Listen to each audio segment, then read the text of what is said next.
할렐루야. 우리가 바라보는 곳에는 우리의 관심이 있습니다. 여러분 인정하십니까? 여러분 무엇을 바라보고 있는가가 중요한 것입니다. 나의 인생에 내가 무엇을 바라보고 있는가가 참 중요하죠. 나의 시선이 꽂혀 있는 곳은 내 관심이 분명히 있는 곳이에요. 우리가 긴박함으로 영혼 구원을 향하여 시선을 가지는 저 여러분 되길 소망합니다. 그렇다면 이 시대의 시선은 어디를 향하고 있습니까?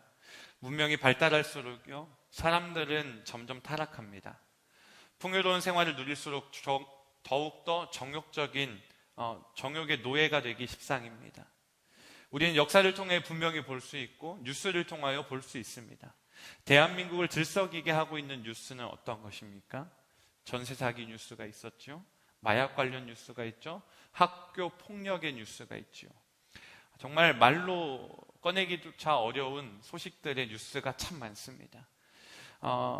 더욱더 악랄해지는 세상을 바라보는 것 같습니다. 이런 뉴스가요, 세상 사람들에게만 터지는 문제인 줄 알았는데 그게 아니더라라는 것을 많이 느끼고 있습니다.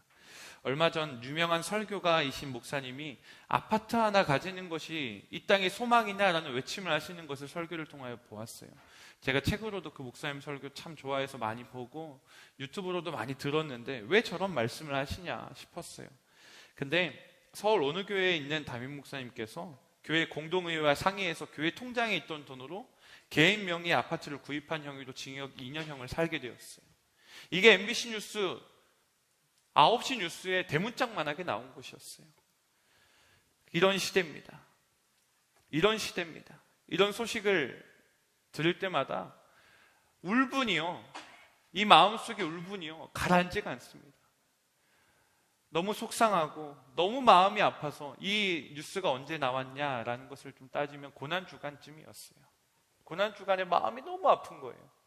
그런 소식만 계속 보고 듣고 있는데 정말 눈물이 얼마나 많이 나는지. 고난주간 12 기간이었잖아요.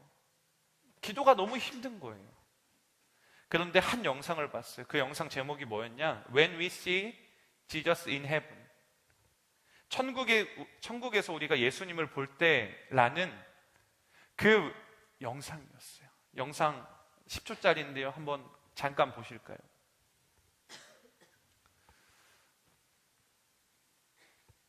(10초짜리) 영상 준비되면 틀어주세요.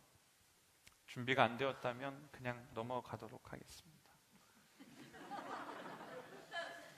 아마 준비가 안 된 것 같습니다. 나중에 준비되면 알려주세요. 근데 그 천국에서 우리가 예수님을 볼 때 행동을 어떻게 할까라는 것을 상상해 봤을 때 이렇게 할 것 같았어요. 한 사람이요, 갑자기 길을 가다가, 천국이라고 생각하는 거예요. 길을 가다가 예수님을 딱 발견해요. 예수님을 발견하고서 너무 기쁘니까 뛰어와서 예수님께 안겨요. 처음에 너무 기뻤는데요, 그 기쁨이 나중에 눈물로 승화되는 거예요. 그 장면 잠깐 보실까요?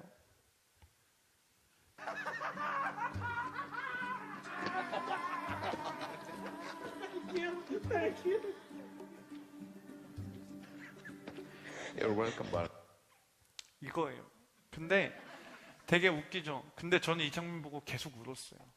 화장실에 똥 싸다가 봤거든요. 근데 화장실에서 똥 싸다가 얼마나 울었는지 몰라요. 지금도 막 눈물 날 것 같아요. 하나님, 이 세상에 희망이 있습니까? 눈물이 막 계속 나더라고요. 화장실에서 이 장면을 한 수십 번 봤어요. 하나님, 이 땅에 과연 어떤 소망이 있습니까? 천국에서 예수님 만나는 그 장면이 내가 그렇게 될 거예요. 예수님 보고 처음에 너무 기뻐서 달려가는 거 보셨죠? 하하하 하면서 막 뛰어가는 거 보셨죠? 그렇게 뛰어갈 것 같은데 가서 안겨서, 제가 예수님 품에 안겨서 울 것 같아요. 예수님 감사해요. 예수님 감사해요 라고 말할 것 같아요. 죽을 수밖에 없는 죄인 저 구원해 주셔서 감사하다고 그렇게 말할 것 같아요. 세상만 악랄한 게 아니라 교회도 이제 악랄해졌어요. 목사인 저도 잘난 거 하나도 없고요, 저도 죄악밖에 가진 거 없는 사람이에요. 이 세상에 과연 우리가 마음을 쏟을 가치가 무엇인가 잘 점검했으면 좋겠습니다. 이런 뉴스를 볼 때마다 너무 힘들었어요. 근데 제 자신을 보니까 저도 별 볼 일 없는 놈입니다. 말할 수 없는 죄악들을 얼마나 많이 지었고, 감히 이 강단에서 하나님의 말씀을 전하기에 정말 부족하고 죽을 수밖에 없는, 정말 돌로 쳐 죽여도 할 말 없는 놈인데, 서울로 이사 와서 아파트를 지날 때마다 내 평생에 저런 아파트 한번 살아볼 수 있을까?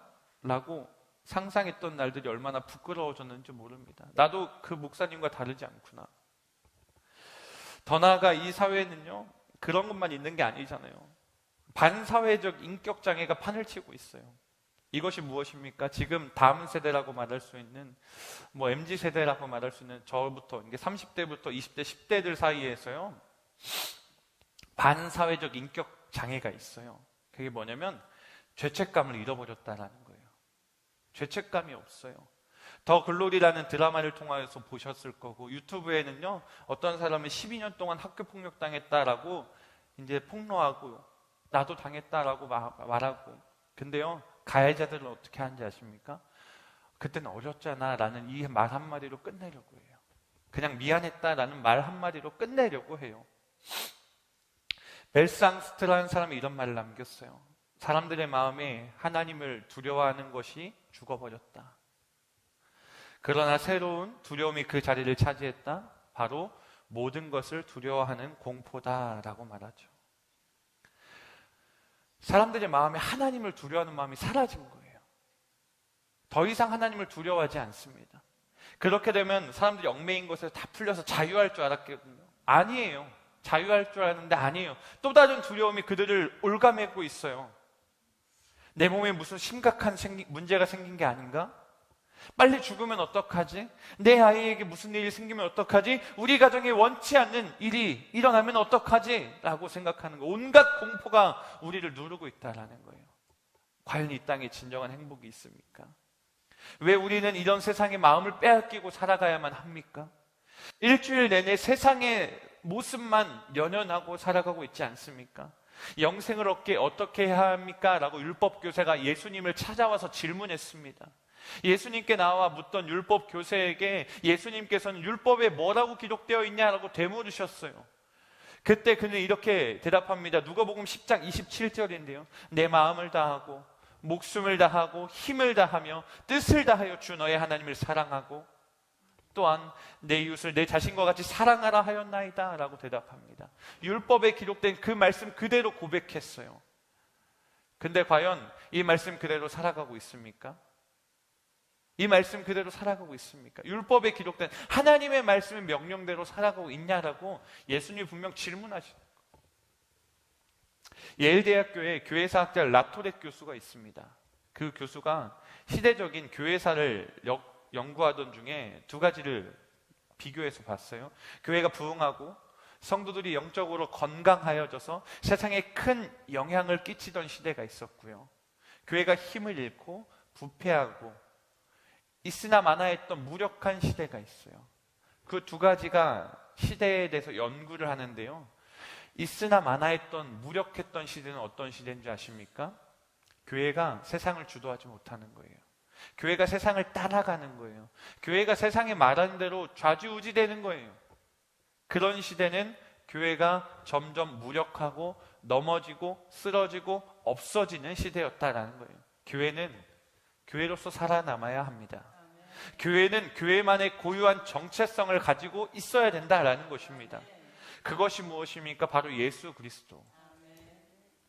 교회가 어떻게 하면 요즘 세상과 잘 조화를 이룰까라는 것을 많이 묵상하는 목사입니다. 저도 그런 생각 많이 하는데 더 깊이 묵상해 보면 세상의 유행은 오래가지 않더라라는 거예요.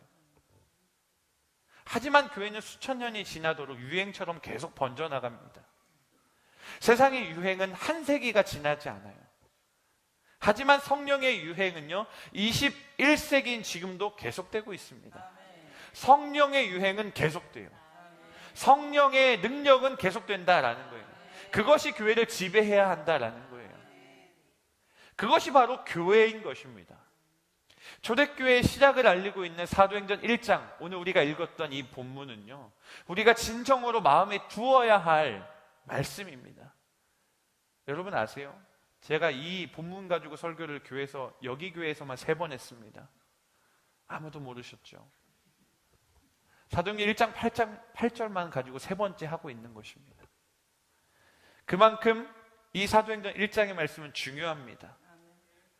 왜 그런가? 사도 1장, 오늘은 1장부터 11절까지 다 읽었는데 왜 그런가? 바로 하나님의 나라에 대해서 말하는 예수님이 필요하기 때문이에요. 십자가에 죽으시고 죄와 사망의 권세를 다 정복하사 부활하신 예수의 그 영광 가운데 주님이 부활하셔서 승천하시기 전 40일간 무엇을 하셨는가? 제자들과 하나님 나라에 대해서 대화하셨어요. 뭐에 대해서 얘기하셨다고요? 하나님 나라. 그 하나님 나라에 대해서 말씀하실 때 사도행전 1장 3절의 말씀을 우리 같이 읽어보겠습니다. 시작.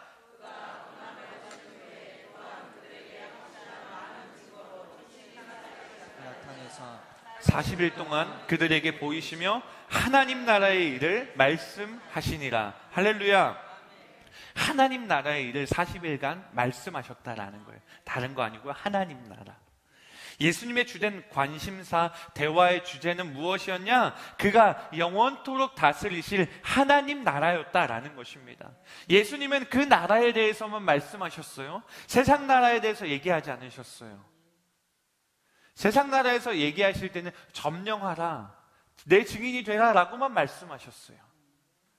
하나님 나라의 시작, 진행, 결말이요 사도행전 1장에 잘 정리되어 있는데요, 1장 1절의 말씀에 데오빌로요, 내가 먼저 쓴 길은 물은 예수께서 행하시며 가르치시기를 시작하심부터 라고 얘기합니다.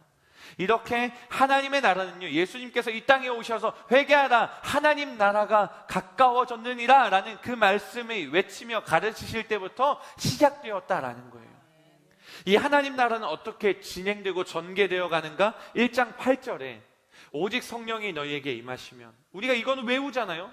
너희가 권능을 받고 예루살렘과 온 유대와 사마리아와 땅 끝까지 이르러 내 증인이 되리라 라고 말씀하셨어요. 4살짜리 저희 딸들도 외우는 말씀입니다. 신기하게 노래로 가르쳐줬어요. 유아부 유치부에서 4살 딸이 맨날 불러요. 집에서 내 증인이 되라고. 틀리면 혼냅니다. 아빠 얼마나 혼나는지 몰라요. 노래 못 부른다고. 4살짜리 딸이 혼내면서 말하는, 말씀하고 주고, 오늘도 우리가 읽고 있는 이 말씀에는요, 하나님의 나라는 주님이 지상에 세우신 교회를 통하여, 뭘 통해서요? 교회를 통하여 복음을 전하는 전도 활동을 통하여, 뭘 통해서? 전도 활동을 통해서 땅 끝까지 완성되어 간다는 거예요. 땅 끝까지. 그러므로 주님이 하나님의 나라를 건설하고 그 나라를 완성하기 위해 지상의 교회를 세우셨다라는 거예요. 그렇다면 하나님의 나라는 언제 완성됩니까? 이게 제일 중요한 거 아니에요? 언제 완성되는 거예요 도대체? 언제? 예수님이 승천하시는 광경을 넋을 놓고 보고 있던 제자들에게 천사가 말하죠. 1장 11절에 갈릴리 사람들아, 어찌하여 서서 하늘을 쳐다보느냐? 너희 가운데서 하늘에 올려신 예수는 하늘로 가심을 본 그대로 오시리라 라고 쓰였어요. 예수가 이 땅에 오실 때에, 승천하실 때와 똑같은 모습으로 이 땅에 다시 재림하시는 그날 하나님의 나라가 완성될 것이고 영원히 지속될 것이다 라는 것입니다. 이것이 하나님의 나라입니다. 예수님의 관심, 예수님의 주제는 하나님의 나라밖에 없어요. 여러분의 관심은 무엇이 있습니까? 여러분의 시선은 어디에 있습니까? 창세기부터 요한계시록까지의 주제가 무엇인가? 예수 그리스도, 그리고 그분이 다스리는 하나님의 나라밖에 없습니다. 그 외에는 없습니다. 성경 어디에도 세상 나라가 중심이 되는 것은 하나도 없습니다. 오직 예수를 증언하기 위한 빌드업밖에 없어요.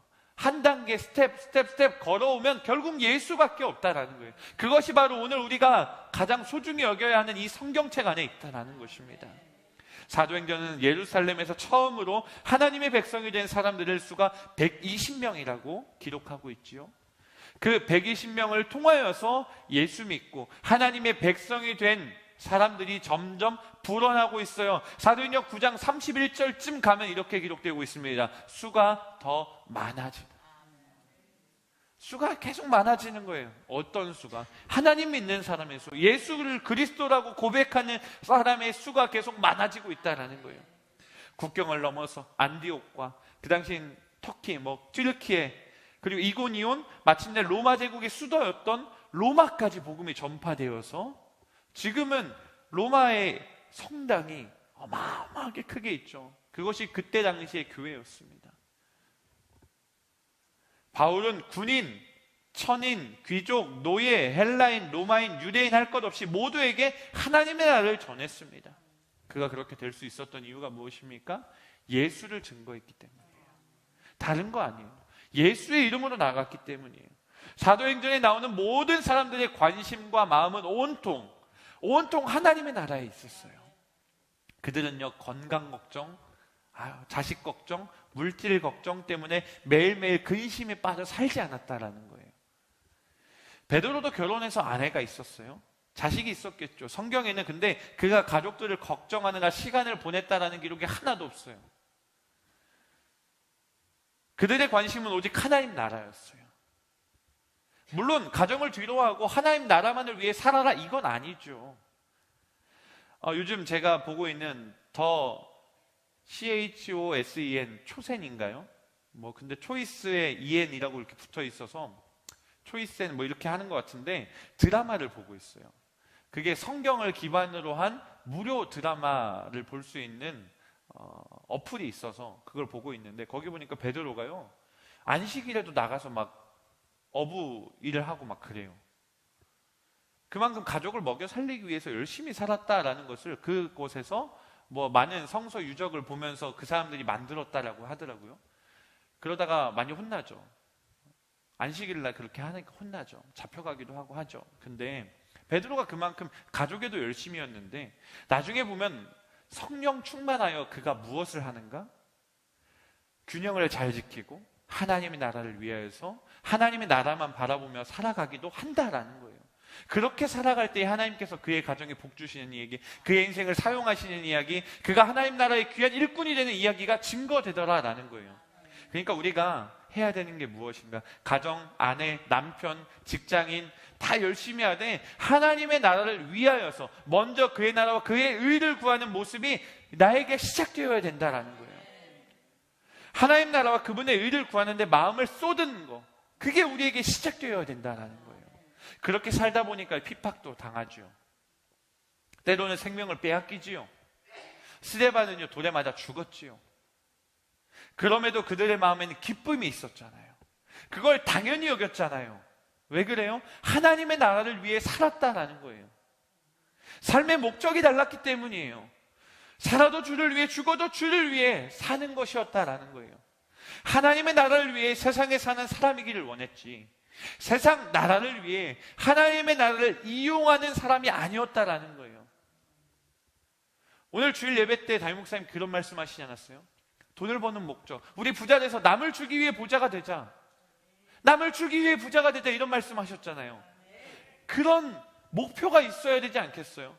돈 버는 목적이 왜? 너 남 주기 위해 공부하냐? 라고 얘기했을 때 나 그렇게 공부할 거예요. 남에게 주기 위해 공부할 거예요. 이것이 예수를 위한 삶이기 때문에요. 이런 목표와 비전이 우리에게 있어야 되지 않겠습니까?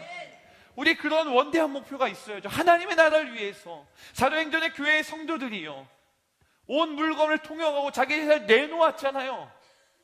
그럼에도 그들이 살 수 있었던 이유는 그렇게 살았던 사람이 한 명이 아니라 모든 교인이 그렇게 살았기 때문에, 그렇게 동용해도 다 같이 잘 먹고 다 같이 잘 사는 세상이 그들 가운데 있었다라는 거예요. 하나님의 나라가 우선이 되면 그렇게 될 줄 믿습니다. 우리가 아침부터 저녁까지 회사 일에 정신없이 직장 일을 하지만 그 일을 하는 이유가 달라져야 돼요. 그 이유는 하나님의 나라를 위해서입니다. 우리가 돈을 버는 목적, 서울 대부흥을 위해서 쓰임받기 위해서입니다. 우리가 물질을 버는 이유, 하나님께 쓰임받기 위해서입니다. 저는 날마다 기도할 때마다 이렇게 얘기하죠. 물질의 실력을 주시옵소서. 섬기고도 남는 섬김의 실력을 주시옵소서. 저는 기도할 때 이 기도를 빼먹지 않습니다. 하나님, 저 누군가에게 맛있는 거 많이 사줄 수 있는 물질을 주세요라고 기도 많이 합니다. 그래서 실제로 많이 사주는 거 좋아해요. 하나님 나라를 위해서 줄 수 있다면 제 지갑 열 수 있습니다. 복음을 위한다면 지갑을 찢어라라는 책 제목이 있어요. 그 책을 꼭 읽어보시길 축복합니다. 복음을 위해서 지갑을 찢어야 돼요. 안에 있는 지폐는 찢지 말고 지갑만 찢어야 됩니다. 지갑만 찢고 카드는 찢으면 안 돼요. 긁어야 돼요. 하나님 나라를 위해서. 더 나아가 하나님 나라 백성이라고 하면서요, 1년 365일 한 사람에게도 복음을 전하지 못하는 모습이 통계표상 98%의 기독교인들에게 있다고 합니다. 2%만이 복음을 잘 전한다라는 거예요. 미국에서 통계라 우리나라는 상관없죠. 근데 상관없다고 말할 수 있는가? 아니더라라는 거예요. 하나님 나라에 관심을 가지고 살아간다면 복음도 전할 수 있는 관심이 있기를 축복합니다. 지난번 설교하면서 제가 말씀드렸잖아요. 치킨 맛집, 커피 맛집, 빵 맛집 이런 거는 열심히, 분위기 맛집들은 열심히 침 튀기면서 전달하면서 왜 복음 맛집 빛가운 교회는 전하지 않느냐? 여러분 전하셨습니까? 아멘 하신 분들 감사해요. 제가 블로그에다 글 써놨다고 말씀드렸죠. 노원구 교회 추천. 그날 제 블로그가 폭파되는 줄 알았습니다. 조회교회 분들이 얼마나 많이 들어오셨는지. 근데요, 진짜 중요한 게 뭔지 아세요? 제가 얼마 전에 노원구 교회 추천 이렇게 써봤어요. 그런데 교회를 추천해 달라는 사람들이 얼마나 많은 줄 아세요? 최근 일주일에도 벌써 2번이나 있었어요. 감사하게도 제 블로그를 많이 그렇게 들어오세요. 블로그가요, 좀 좋은 게 뭐냐면 뭘로 들어왔나가 이렇게 보이거든요, 저한테. 근데 노원구 교회 추천으로 일주일에 3번 이상 들어와요. 최소 3번 이상 들어와요. 글 써놓기를 잘했죠. 저희 교회 그렇게 보이는데 그 글에 제가 저희 교회 홈페이지도 올려놨고 지도도 올려놨고 저희 교회 예배 사진 많은 사진들 올려놨잖아요. 그거 보고 한 영혼이라도 교회 온다면 얼마나 행복하겠습니까? 복음에 대한 이런 태도 가졌으면 좋겠어요. 우리 교회 복음 맛집이잖아요. 우리 교회 복음 맛집이잖아요. 하나님 나라에 정말 귀한 교회잖아요. 전해야 되지 않겠습니까? 로마서 1장 16절에 이런 말씀이 있습니다. 우리 같이 읽어봤으면 좋겠습니다. 시작!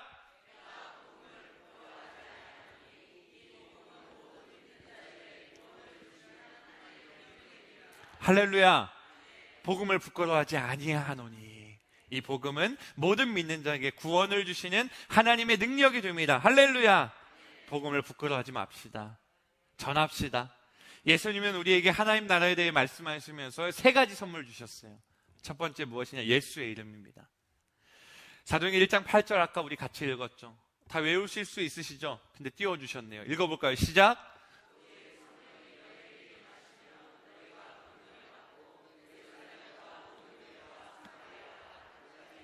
내 증인이 되리라. 아멘. 누구의 증인? 내 증인인데 여기 이거 내가 누구예요? 예수님이시잖아요. 예수의 증인이라 라고 말씀하셨어요. 예수가 누구십니까? 에베소서 1장 21절과 2장 10절의 말씀을 보면요, 모든 통치와 권세와 능력과 주권과 이 세상뿐 아니라 이 세상에 일컫는 모든 이름 위에 뛰어나신 예수의 이름이라 라고 얘기합니다. 우리가 그가 만드신 바라 그리스도 예수 안에서 선한 일을 위하여 지으심을 받았다라고 증거합니다. 그 선한 일, 복음을 전하는 일이죠. 그 선한 일, 예수의 이름 전하는 일이죠. 예수의 이름으로 나아가는 일이죠. 그 행함을 보여줬던 자가 바로 베드로잖아요. 예수의 이름으로 외치는 베드로의 짧은 설교에 사람들이 변했어요. 예수를 십자가에 못 박으라고 소리쳤던 폭도들은 갑자기 가슴을 치며 회개했어요. 우리가 어찌할꼬 이렇게 회개했어요. 그 예수의 이름으로 죄사함 받는 것, 그것에 대해서 누가복음 27장 47절 48절에 이렇게 얘기합니다. 또 그 예수님의 이름으로 죄사함을 받게 하는 회개가 예루살렘에서 시작하여 모든 족속에게 전파될 것이니 기록되었으니 너희는 이 모든 일의 증인이라 라고. 우리가 이 일의 증인 아닙니까? 이거 말고는 우리가 이 자리에 있는 이유가 설명될 수가 없어요. 이 말씀대로 베드로는 예수의 이름을 증거했을 때 그 말씀 앞에 수많은 사람들이 형제들아 우리가 어찌할꼬 라고 가슴을 치며 통곡하고 기도하고 회개하기 시작했어요. 죄사함을 얻어 하나님의 나라의 백성이 되기 시작했다라는 거예요. 우리가 전도할 때에 한 사람 전도하는 게 얼마나 어려운지 자주 실감하시죠. 눈을 치켜뜨고 아주 못마땅하다는 표정으로 뭐야 이거 이러고 지나가는 사람, 계속 말꼬리를 물고 늘어지면서 다른 말만 하는 사람, 교회에 대한 불만만 얘기하는 사람, 부정적인 말만 얘기하는 사람, 이런 사람들 예수 믿게 하는 일 우리는 불가능해요. 그러나 예수의 이름의 권세는 모든 불가능을 가능으로 바꿔놓습니다. 그 권세는 베드로가 예수의 이름으로 복음을 증거하자 폭도들이 모두 다 하나님 앞에서 자복하는 일로 증거되었어요.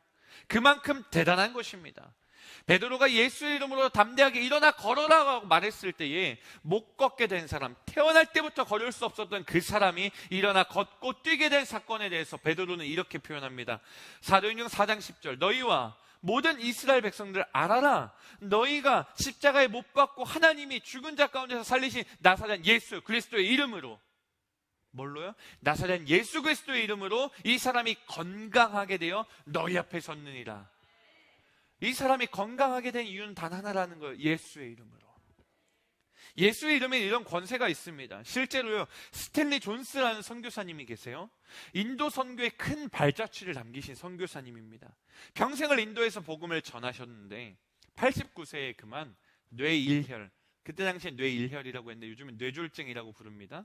그런 것으로 인해 반신불구가 되셨어요. 89세에.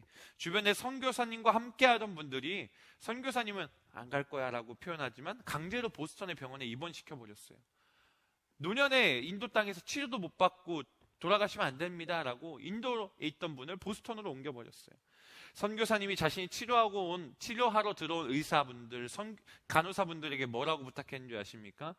나사렛 예수의 이름으로 명하노니 스탠리야 걸어라 라고 자기에게 꼭 얘기해달라고 계속 얘기하니까 뇌졸중 환자가 말하는 게 되게 힘들잖아요. 어눌하잖아요. 근데 그 사람이 계속 이거 해달라고 계속 얘기하니까 의사들이 이제 막 진절머리가 나서 얘기하는 거예요.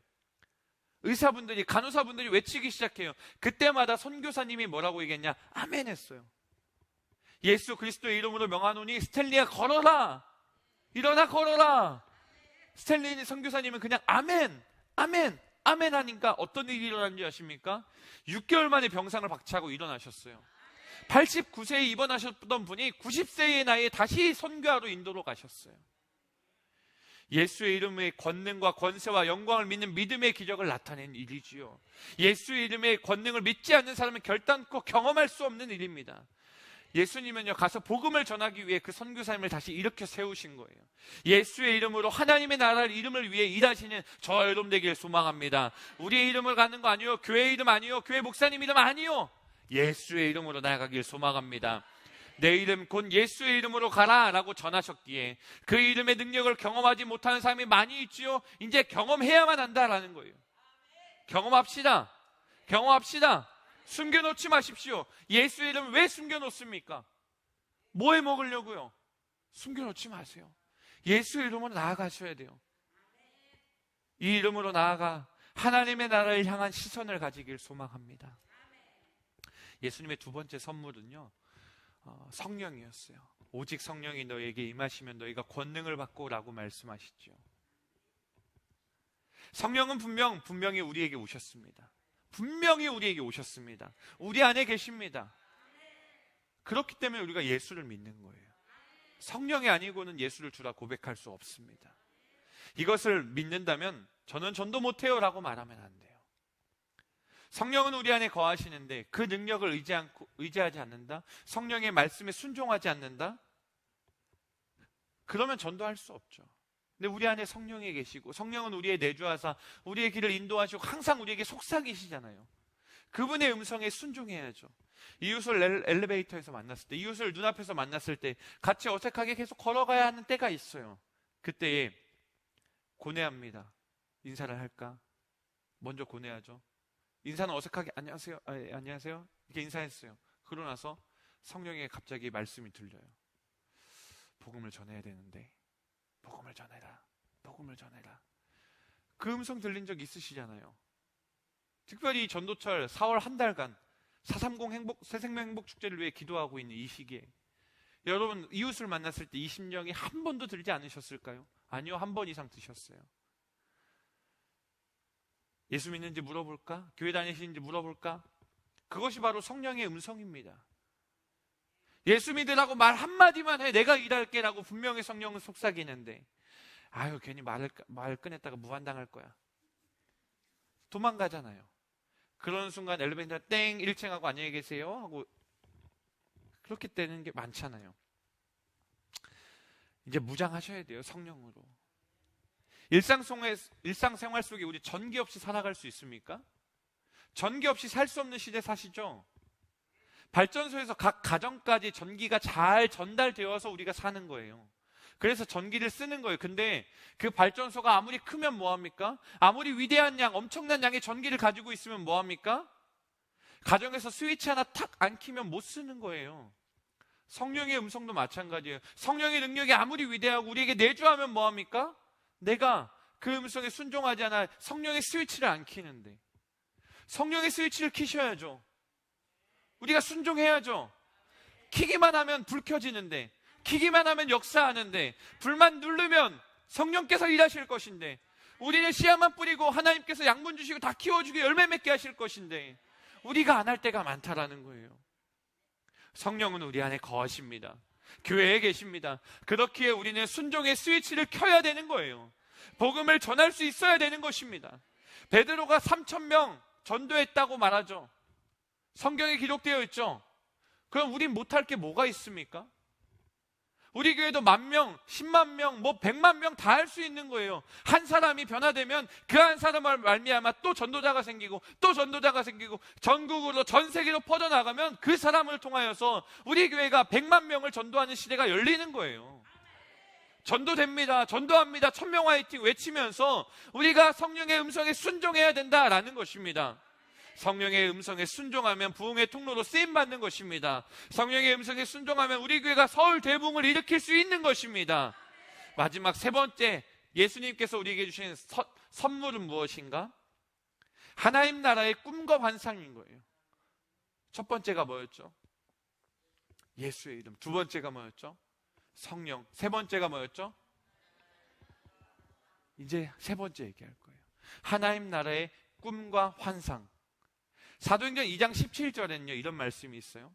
하나님의 말씀하시기를 말세 내가 내 영을 모든 육체에 부어주리니 너희의 자녀들은 예언할 것이요 너희의 젊은이들은 환상을 보고 너희의 늙은이들은 꿈을 꾸리라 라고 말씀하시죠. 이 말씀에 등장하는 꿈, 환상, 예언이 무엇이에요? 하나님의 나라에 대한 꿈 아닙니까? 하나님 나라에 대한 환상 아닙니까? 하나님 나라에 대한 예언 아닙니까? 예수님은 우리가 이 환상과 꿈을 가지고 살도록 매일 반복하여 기도할 수 있는 주기도문을 주셨어요. 마태복음 6장 9절 10절에 하늘에 계신 우리 아버지여 이름이 거룩히 여김을 받으시오며 나라가 임하시오며 뜻이 하늘에서 이루어진 것 같이 땅에서도 이루어지이다 라고 말씀하여 주셨습니다. 하나님의 나라가 임할 것이다 라고 분명히 알려주셨어요. 그 이름이 거룩히 여김을 받기 위해서는 그 나라가 임해야 된다라는 것입니다. 하나님의 나라가 완성되어야만 합니다.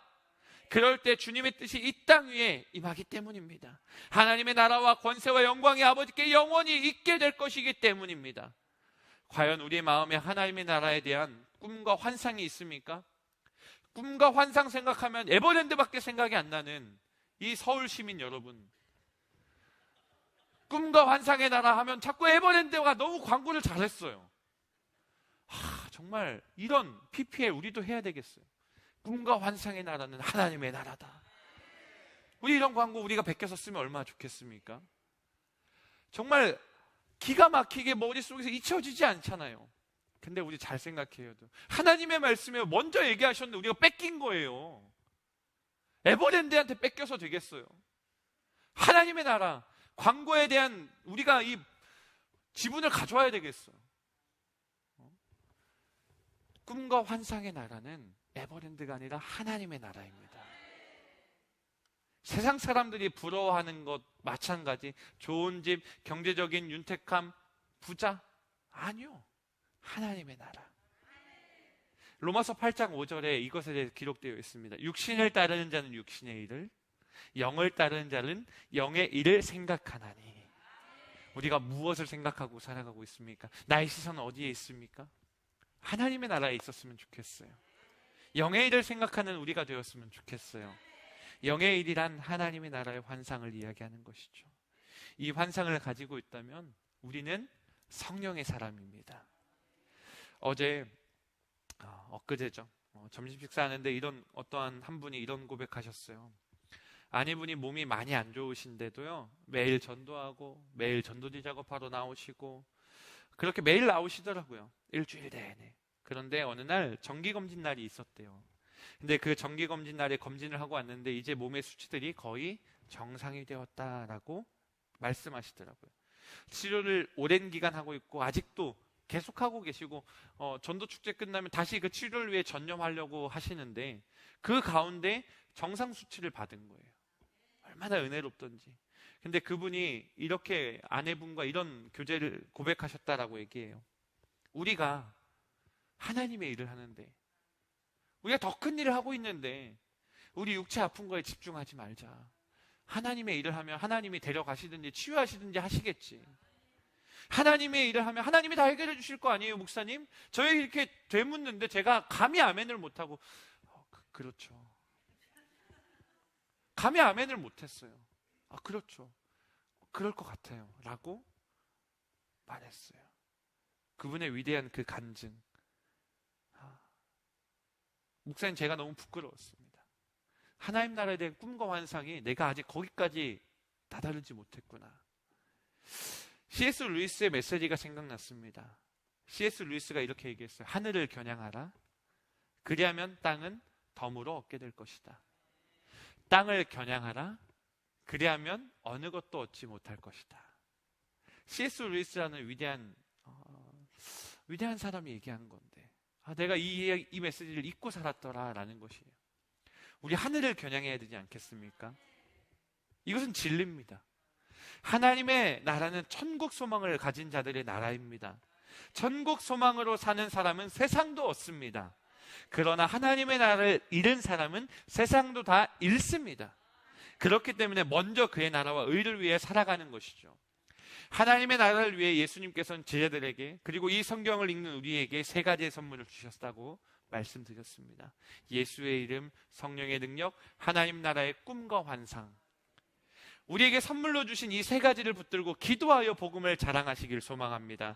오늘 이 시간은요, 이것으로 무장하려고 모인 거예요. 이것으로 무장하여서 한 주간 열심히 전도하고 복음 전하고 예수 이름으로 나갈 때 나는 기적을 내 삶에 나타내기 위해서 나아가는 거예요. 하나의 이야기를 들려드리려고 마무리하려고 합니다. 개척을 한 한 분의 전도사님이 계셨어요. 전도를 나갈 엄두를 내지 못하는 거예요. 청소년 시절부터 학교 앞 전도부터 교회 전도단 전도는 안 따라간 적이 없는 그분이었어요. 혼자 나가는 게 어색했어요. 근데 개척한 그 교회의 표어가 뭔지 아세요? 복음을 부끄러워하지 아니하는 교회. 근데 3개월간 전도를 한 번도 못 나간 거예요. 개척하고 나서. 복음이 부끄러웠던가 봐요. 담임 전도사라는 그 양반은 혼자 전도를 못 하는 거예요. 누가 있어야 같이 전도하던 사람이었던 거예요. 그러던 중에 어떠한 단체에서 전도지를 보내줬는데 3,000장을 보내줬어요. 전도를 한 장도 못하는 그 사람에게 3,000장의 전도지를 준 거예요. 전도하라고. 공짜로. 그렇게 교회 유일한 교인인 엄마 아빠가 전도하러 나가자라고 해도 못 나가는 부끄러운 상황이었어요. 왜냐? 전도 한번 나갔다가 눈앞에서 전도지가 버려지고 전도지가 찢겨지고 그러면서 강단에서 참 많이 울었던 거예요. 사람이요, 그런 경험 한 번 하면요, 트라우마 돼가지고 쉽게 못 나가요. 트라우마처럼. 그 다음 주 토요일에 다시 전도해보자 라고 생각하시고 전도지랑 야구르트 얼린 걸 들고 나갔어요. 야구르트는 더운 날이니까 이제 받아주겠지. 들고 나가서 이렇게 하는데 초등학교를 간 거예요. 초등학교 갔는데 아이들이 이렇게 막 놀고 있더라고요. 그래서 그 아이들이 놀고 있는데 거기에서 야구르트 나눠주고 야구르트 시원한 거 나눠주는데 거부하는 아이들이 없더래요. 막 계속 먹고 요구르트를 이렇게 이만큼 한 묶음 해봤자 3,000원밖에 안 하잖아요. 엄청 많은 거. 그거 한 2개 얼려서 나갔는데 한 10명에서 60개를 다 먹었대요. 까면서 먹고 얘기하고 먹고 하는데 누구냐고 아무도 안 물어봐요. 당신 누군데 이거 주세요. 이런 거 묻지도 않고 계속 먹기만 하더래요. 그러고 나서 잘 놀았어요. 끝. 그 다음 주 토요일이 됐어요. 또 야구르트를 얼려서 또 가지고 나갔어요. 또 그 아이들이 있더래요. 여전히 그 아이들이 있던 그 아이들. 근데 그러던 중에 아이들과 그냥 자전거도 타고 축구도 하고 이야기도 나누고 있는데 어떤 나이 지긋한 목사님이 오시더래요. 근데 같은 지방에 있는 목사님인데 오셔서 목사님 오셨어요. 안녕하세요. 그랬더니 전도사님 여기서 뭐 하세요? 저 그냥 동네 아이들이랑 놀고 있어요. 전도하러 나왔는데 제가 이러고 있어요. 막 이랬는데 그 목사님이 복음을 전하러 오신 거였어요. 그냥 전도하러 그냥 계속 노방전도 다니시는 목사님이신 거죠. 목사님이 하다가 그래요? 이리 와봐요. 얘들아 이리 와봐. 복음을 전해주셨어요. 여기 이분이 전도사님인데 이 전도사님 교회 한번 가봐. 그렇게 한마디 했는데 그 다음 토요일이었으니까 다음날 주일이었겠죠? 아이들이 왔을까요? 준비 찬양을 시작하는데 안 와요. 찬양 기타 치면서 찬양하는데 안 오죠. 대표기도 성경 봉독하는데 안 와요. 설교 시작합니다. 안 와요. 설교 시작하고 끝날 때쯤 됐는데 문을 빵! 중학교 1학년, 2학년 애들은 그래요. 내가 왔다. 빵! 내가 왔는데 왜 아무도 안 맞아주냐. 예배 시간인데 그 아이가 앉아 있어요. 전도사님 설교하는데 무슨 내용으로 설교하는지 하나도 모르고 빨리 끝내고 싶어. 저 한 영혼이 왔어. 쟤 왜 왔지? 어떻게 왔지? 어제 그 놈인데? 왔어요. 예배가 끝나고 그 아이와 교제하고 그 아이가 교회 1호 성도가 된 거예요. 엄마 아빠는 그냥 빼고 생각했을 때 1호 성도. 천하보다 귀한 한 영혼. 근데 그 영혼이요, 얼마나 귀한 영혼이었냐. 그 영혼 한 명부터 아이들이 쭉 계속 전도돼요. 복음 한 번 전하지 못했던 그 전도사님에게 목사님이 도와주셔서 복음을 전했는데 역사가 일어나고 그 교회가 그렇게 그 시대, 청소년이 전도되지 않는 그 시대에 50명이 전도됐어요. 물론 출석은 20명. 청소년들은 맨날 돌아가면서 와요. 한 날은 얘가 오고 한 날은 얘가 안 오고. 정말 특이한 그렇습니다. 특이한 종족이에요. 그 교회는 청소년 교회로 기독교 대한 감리의 본부 전도상을 받았고 남부연의 전도 담당 교회로 세워지고 CTS 7천 미라클에 출연하는 은혜를 누려서 7천 미라클 출연해서 헌금을 받고 그 헌금으로 찬양단 악기를 다 사고, 그 교회가 제가 담임했던 무지개 교회였습니다. 저의 부끄러웠던 전도 이야기였어요. 한 번이 어려웠어요. 한 명이 어려웠어요. 근데 한 명이 열매 맺으니까요, 학교 앞에 철판 쓰고 나가요. 그냥 나가서 전도지 막 돌리는데 두려움이 없어요. 올 것 같아. 믿음이 생겨요. 실제로 그 학교에는 저 모르는 사람 없었어요. 그 중학교에 그냥 가서 전도지 전하면 무지개교회 전도사님이구나. 다 알았어요. 왜 그런 줄 아세요? 제가 노란색 어린이집에서 폐차되기 직전에 차를 항상 끌고 나와서 전도했거든요. 누가 주셨어요. 어린이집 폐업한다고 차를 바꾼다고 20만 킬로 된 거 주셔가지고 그 차 타고 다녔어요. 도중에 길에 서서 폐차했지만 은혜가 있었어요. 전도 한 명이 어렵죠. 한 명 경험하시면요, 여러분 하실 수 있습니다. 경험하셨던 분들도요, 자꾸 안 하려고 하실 수 있어요. 저도 이 교회 와서 제가 스스로 전도 장소를 잘 안 나가더라고요. 부끄러웠습니다. 그래서 다시 나가기 시작했어요. 전도지 들고 우리 교구원분들이랑 같이 전도 나가는데 행복하더라고요. 제가 죽지 않았더라고요. 철판이 아주 살아있어요. 안녕하세요 어머니, 무지개가 아니죠, 빛가운교회에서 왔습니다. 살아있더라고요. 근데 너무 행복했어요. 하나님 나라 이렇게 전하는 건데, 나의 시선 하나님 나라에 있어야 되는데 내가 뭐 하고 있었지? 시선은요, 우리가 세상의 뉴스에 꽂혀 있으면 부정적인 시각밖에 없어요.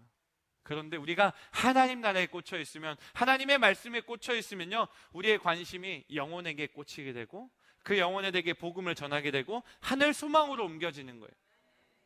우리가 오늘 이 저녁 예배에 모인 이유가 무엇입니까? 내일부터 시작하는 특별 새벽 기도를 하는 이유가 무엇입니까?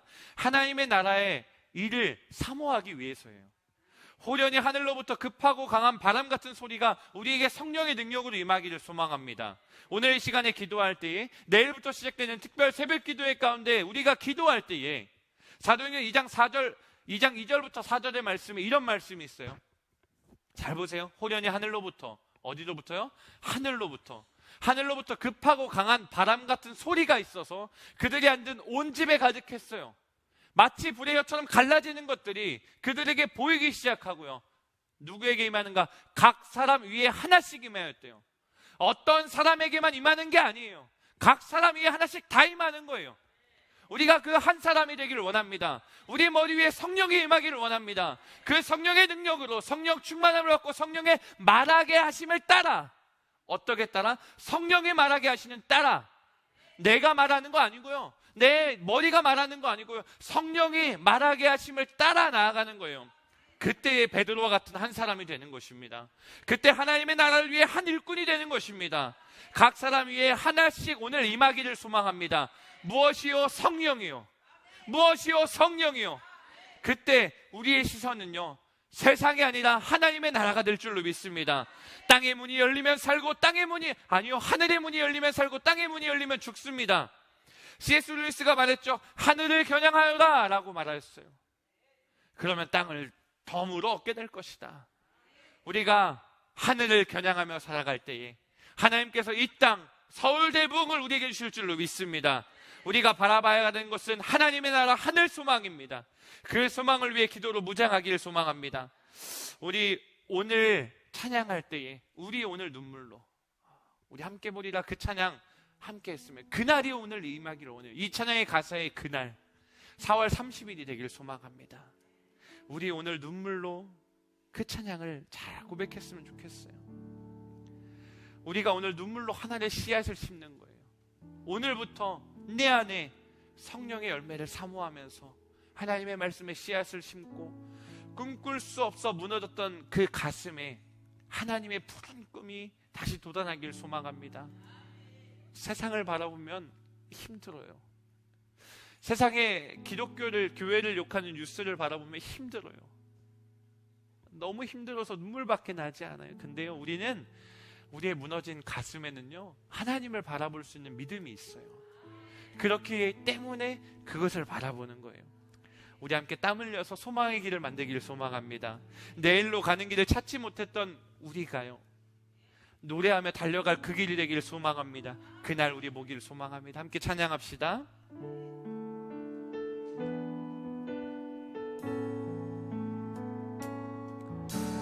우리 오늘 눈물로 하나님의 씨앗을 심는다.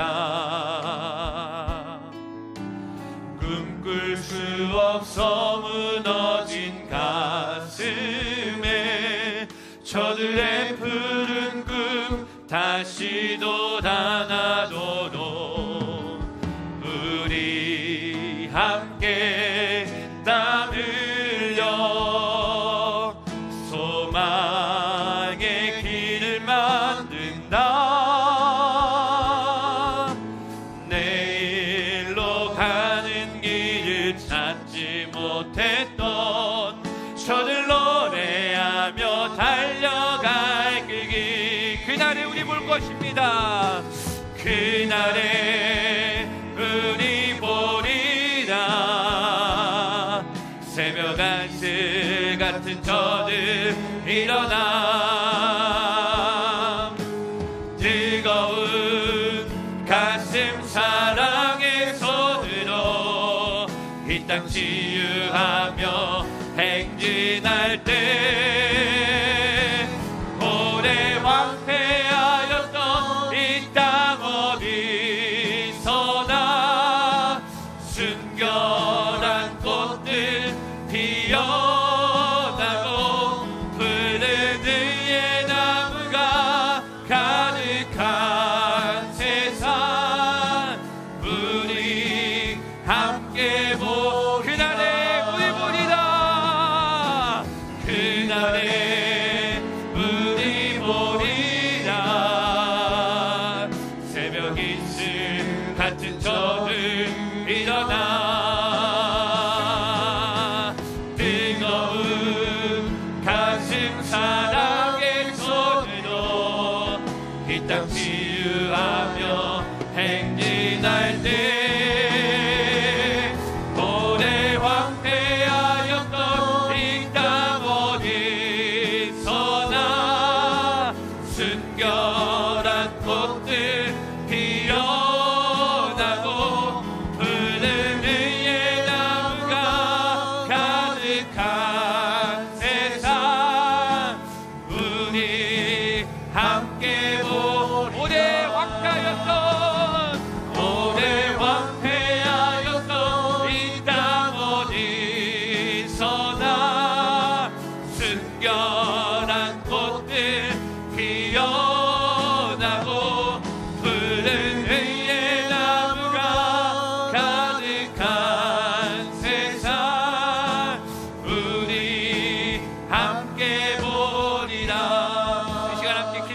원합니다. 이 시간 기도할 때 하나님, 우리 각 사람 머리 위에 성령님이 임하여 주시옵소서. 성령의 능력을 따라 우리가 말하는 사람 되게 하시고, 예수 이름으로 무장하여 성령의 음성에 순종하여 우리가 하나님 나라의 꿈과 환상을 가지고 복음을 전하게 하여 주시옵소서. 사상명 새생명 430 새생명 행복축제가 하늘 문이 열리기를 원합니다. 1000명의 영혼의 마음의 문이 열리기 원합니다. 그날 강사로 오신 정의의 권사님을 위하여 내일부터 시작되는 새벽 예배를 사모함으로 나가게 해달라고 주의 크게 한번 부딪고 기도하며 나가겠습니다.